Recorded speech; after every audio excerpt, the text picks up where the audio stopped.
Assalamualaikum warahmatullahi wabarakatuh.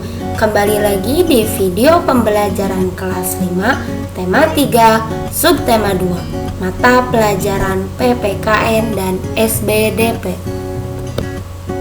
Sebelum belajar dimulai, mari kita membaca basmalah. Bismillahirrahmanirrahim. Tujuan pembelajaran hari ini: 1. Siswa dapat mengetahui karya seni rupa daerah dengan benar. 2. Siswa dapat mengidentifikasi karya seni batik dengan benar.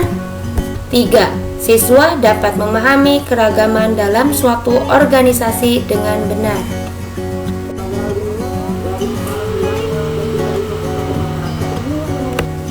Batik sebagai karya seni rupa daerah. Karya seni rupa daerah merupakan suatu bentuk kesenian yang tumbuh dan berkembang di suatu daerah di Indonesia. Salah satu contoh karya seni rupa daerah adalah batik. Batik adalah kain bergambar yang dibuat khusus dengan menggunakan malam atau sejenis lilin khusus, dan pengolahannya diproses dengan cara tertentu sesuai ciri khas daerah masing-masing. Peralatan membatik. 1. Canting. Nama canting berasal dari bahasa Jawa, merupakan sebuah alat yang digunakan untuk mengambil lilin batik atau malam yang telah dilelehkan. Canting terbuat dari tembaga dan kayu atau bambu. 2. Malam atau lilin. Dalam pembuatan batik, malam berperan sebagai penutup bagian kain agar tidak terwarnai dalam pencelupan. 3. Wajan. Wajan berfungsi sebagai tempat penampungan lilin batik ketika sedang dilelehkan dari kondisi awal.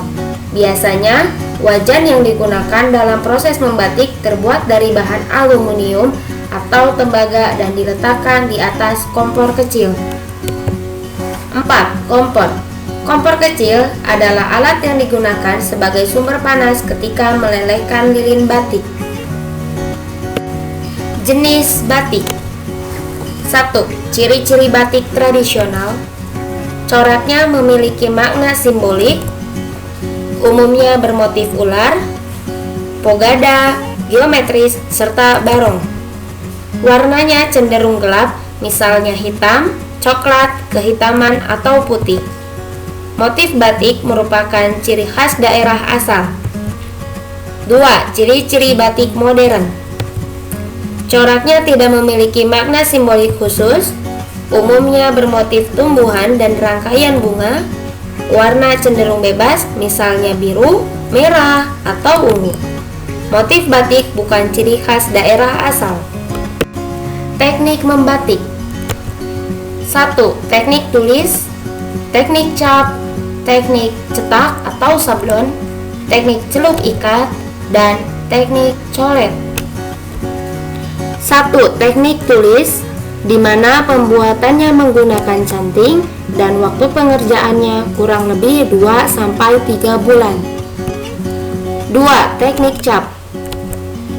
Pembuatannya dibentuk dengan cap dan waktu pengerjaannya 2-3 hari. 3. Teknik cetak atau sablon. Pembuatannya menggunakan alat cetak atau sablon. 4. Teknik celup ikat. Dengan proses 3 cara, di mana yang pertama, ember berisi larutan pewarna makanan, yang kedua, kain diikat menjadi beberapa bagian, dan yang terakhir, kain yang telah diikat dicelupkan ke dalam larutan pewarna. 5. Teknik colet. Teknik mewarnai pola batik menggunakan cat dibantu dengan kuas. Macam-macam motif batik: Cirebon, Aceh, Tegal, Jakarta, Riau, Solo, Pekalongan, dan lain sebagainya. Keragaman di Indonesia. Keragaman dalam kehidupan sehari-hari misalnya dalam organisasi. Tujuan organisasi menjadi pemersatu antar anggota karena dilaksanakan dengan semangat kebersamaan. Perbedaan bekerja seorang diri dan kelompok. Kelebihan bekerja sendiri: 1. Menjadi lebih mandiri. 2. Dapat menentukan sendiri kegiatan dan waktu pekerjaan. 3. Mudah mengambil keputusan karena hanya pendapat sendiri. 4. Lebih fokus mengerjakan karena tidak terganggu orang lain. 5. Bekerja lebih keras karena bertanggung jawab sendiri atas sebuah pekerjaan.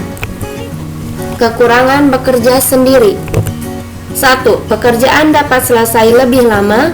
2. Tidak mendapat bantuan orang lain. 3. Jika hasil pekerjaan atau tugas jelek akan ditanggung sendiri. 4. Membosankan dan tidak ada yang memotivasi untuk menyelesaikannya. 5. Hasil pekerjaan kurang maksimal karena kurangnya ide atau keterampilan yang dimiliki.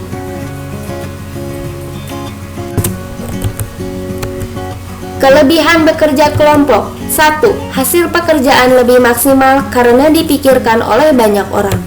2. Memanfaatkan keahlian atau keterampilan yang dimiliki anggota kelompok. 3. Pekerjaan menjadi lebih ringan karena dikerjakan oleh beberapa orang. 4. Berani mengambil risiko yang lebih besar karena ditanggung bersama.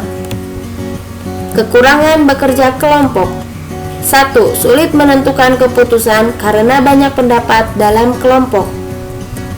2. Saling melempar tanggung jawab jika anggota kelompok kurang bertanggung jawab. 3. Perbedaan kemampuan, pendidikan, dan kepribadian dapat memunculkan perasaan ditinggalkan. 4. Terjadi partisipasi yang kurang seimbang antar anggota kelompok. Kesimpulannya adalah bekerja secara berkelompok akan lebih baik daripada bekerja seorang diri.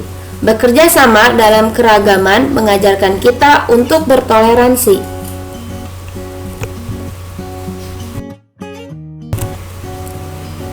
Thank you and see you next video. Assalamualaikum warahmatullahi wabarakatuh.